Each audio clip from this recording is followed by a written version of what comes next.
This is Winston Smith. He lives in London, the capital of Oceania. He works here in the Ministry of Truth. The Ministry of Truth is only one of the 4 ministries of Oceania. The Ministry of Peace wages war. The Ministry of Plenty taxes. The Ministry of Love is where thought crimes are tortured and vaporized. And the Ministry of Truth is where our friend Winston works. His job is to edit documents, to make them match the party's truth.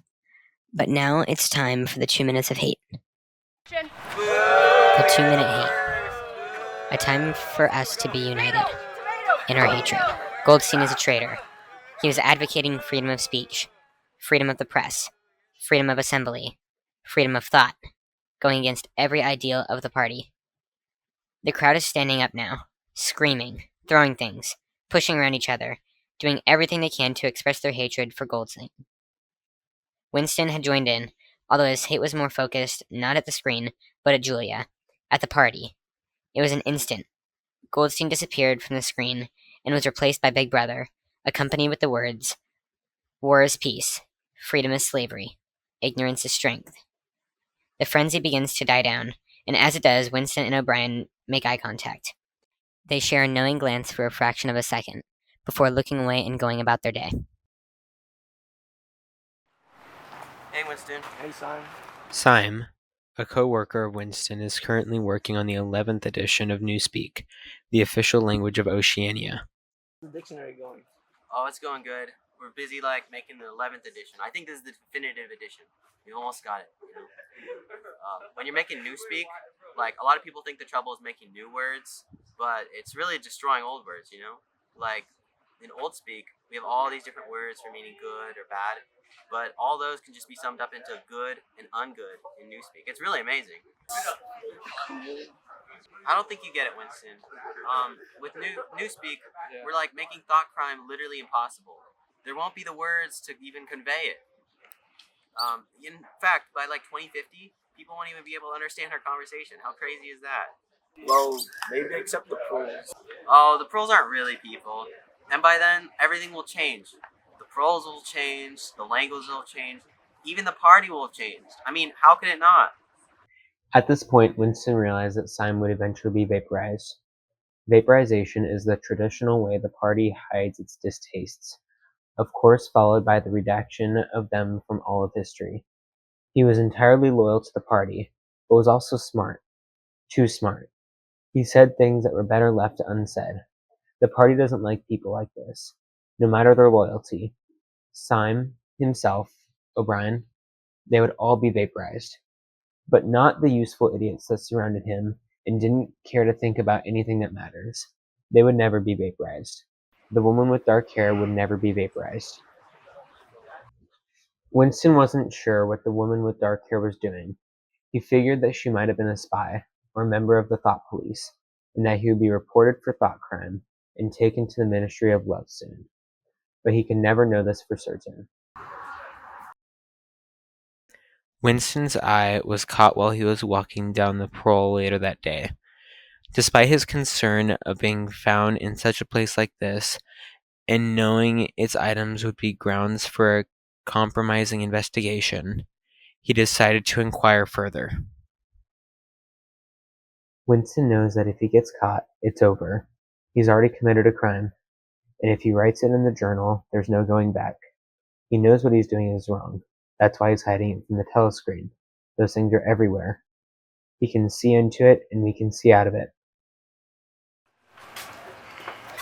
Are you hurt? It's nothing. Thanks, comrade.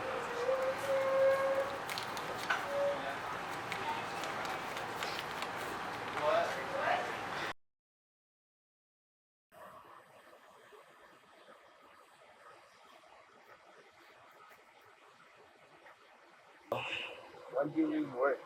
18. I know a place for you.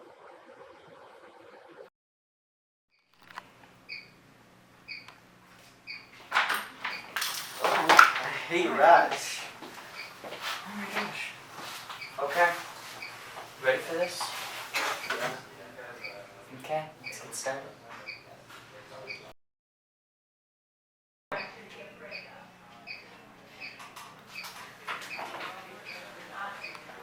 We will meet in a place where there is no darkness. Winston was convinced that O'Brien was on his side. Winston remembered that look they had exchanged during the 2 minutes of hate. For just a moment, they were thinking the exact same thing.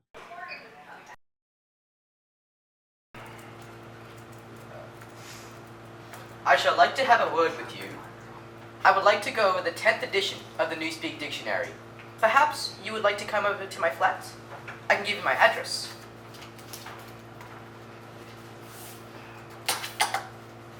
I'll be there.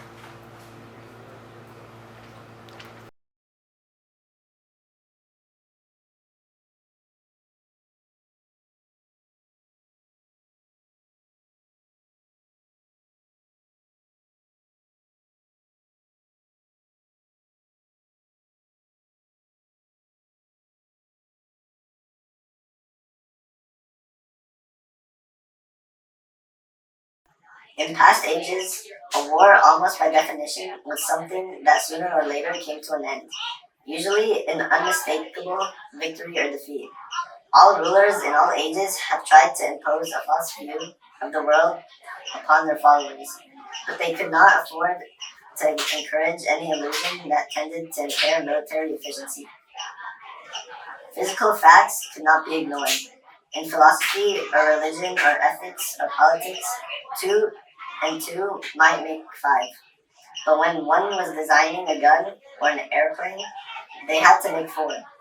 Inefficient nations were always conquered sooner or later, and the struggle for efficiency was inimical to illusions.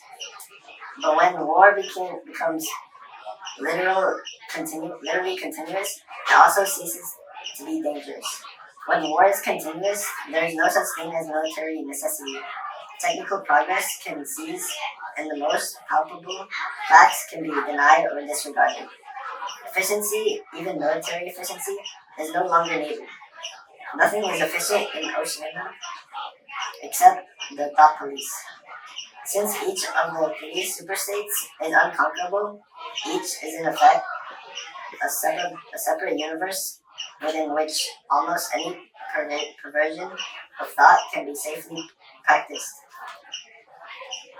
The rulers of such a state are absolute, as the pharaohs or the Caesars cannot be.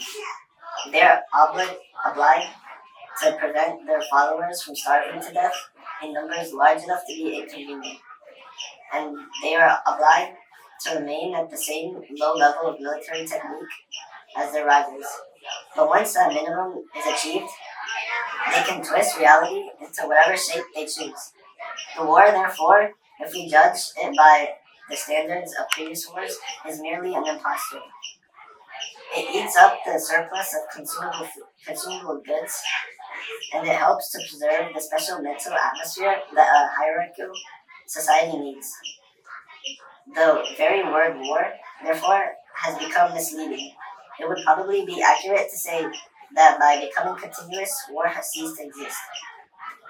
The effect would be much the same if the 3 superstates, instead of fighting one another, should agree to live in perpetual peace, each inviolate within its own boundaries.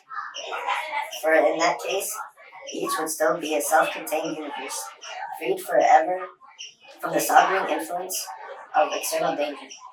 Peace that was truly permanent would be the same as a permanent war. This, although the vast majority of party members understand it only in a shallow sense, is the inner meaning of the party slogan, "War is peace." In a sense, Goldstein's book told him nothing that was new. It said what he would have said if he had been able to set his scattered thoughts together in order. But he was convinced of this. Being in a minority, even a minority of one, did not make you mad. There is truth and there is untruth, and if you clung to the truth, even against the whole world, you were not mad. Are you awake?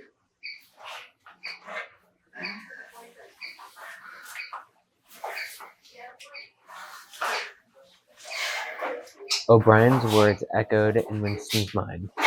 We are the dead. We are the dead. You are the dead. Oh my gosh, it's behind the painting. It's right over here. You can't make no movements until you are ordered. We have to get out of here. Stop, police! You're under arrest! The Ministry of Love. At least that's what Winston thought. There was no way to really figure out where he was. Whether he was 1,000 feet above the surface or 1,000 feet below, he couldn't tell. Whether it was day or it was night, Winston could not tell. He knew that porcelain bricks laying around him showed nothing of the outside, and the lights would never be turned off. This was a place with no darkness. This is why O'Brien recognized this illusion earlier. Winston sometimes thought about Julia, but more often thought about O'Brien, with a flickering hope. O'Brien might know that he had been arrested.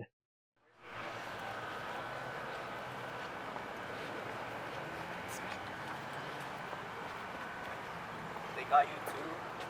Oh, they got me a long time ago.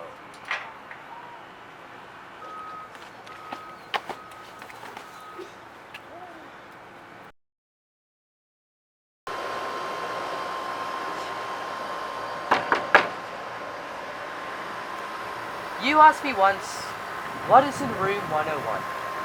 And I told you that you already knew. What is in room 101 is the worst thing in the entire world. For some, it's death. For others, it's drowning. For some, it's impalement. But for you, it's rats. Brian, what else isn't necessary? What do you want me to do? Oh, by itself, pain is not always enough. There are occasions where a human being will stand out against pain, even to the point of death. But for everyone, there is something unendurable, something that cannot be contemplated. Courage and cowardice are not involved. If you are falling from a height, then it is not cowardly to clutch to a rope. If you are drowning and come up from the deep water, you are not cowardly for grasping for some fresh air life. It is the same with the rats. For you, they are unendurable. They are a form of pressure that you cannot withstand, even if you wish to. And you will do what is required of you. What do you want me to do? How can I do it if I don't know what it is? It's a rat! A rat! Although a rodent is carnivorous. Within a small time, they will strip a body to the bones. They will show astonishing intelligence in showing when a human being is utterly helpless. Winston knew there was one and only way to save himself. He must interpose another human being, the body of another human being, between himself and the rats. What had he done? How many years had he added to his servitude by that moment of weakness?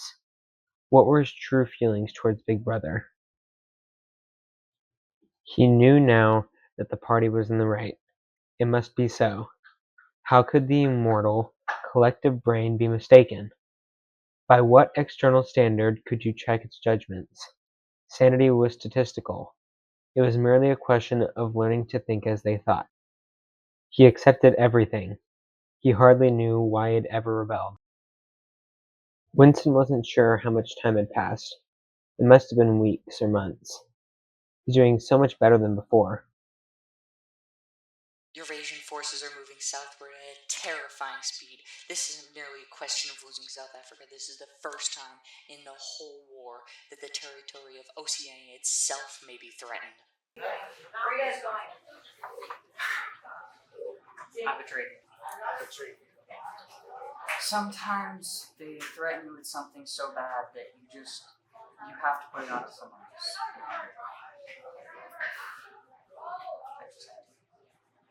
Sometimes you can't believe that you can betray someone, but it just happens.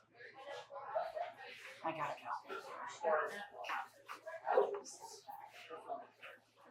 Disjustin, Eurasian forces have been defeated on the front lines. This is victory for the party, victory for Oceania, victory for us all. Yeah!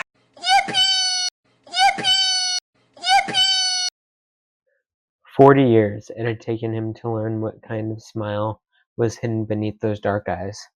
Winston had won the victory over himself. He loved Big Brother.